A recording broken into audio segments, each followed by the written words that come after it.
बिरेस्तारा फातोडेर पाळोळ्या एका घराचेर आंब्याचो रूख पडून लाखभर रुपयांचे लुकसाण जालें. अचकीत पडिल्ल्या पावसाक लागून ही घडणूक घडली.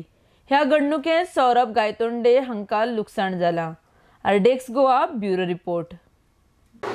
पाळोल्या आमचं घर असं आहे. घरात आमचं आज सकाळी 5 वाजता आंब्याचं रूख पडलं. रातभर पाऊस पडलो आणि वारो आयिल्लो, वाऱ्यान पडलो असं दिसतं. 1 लाखभराचं नुकसान झालेलं दिसतं. घरा कितले लोक असले आता?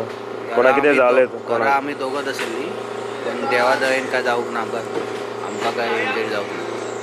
आता हो आंब्याचो तुमचोच रूख? हय, आमचोच रूख. कितले वर्स जाले अशें दिसता तुका? बरो खूब वर्सां जालीं, खूब तेंपा जालीं. फायर ब्रिगेडीक कसो? फायर ब्रिगेड कॉन्टेक्ट करून फायर ब्रिगेड लगेच आयली. आवाज बिवाज खूब आयला का आवाज बी. कित्याक लागून पडलो दिसता हो आंबो? ताका मोरे पडले आणि पावस झडटालो. वाटोळी येयली, वाटोळेचो तो पडलो तो बरें सालवार ना. थंय गेला जावन घोबायल गेला थंय त्या रुमा आसलेल्यान ती बऱ्या पडली.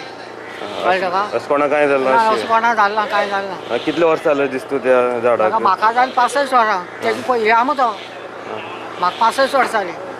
तेजी पयलीं तो सादारण म्हाका दिसता 100 वयर वर्सां आंबो तो. वयलो तो.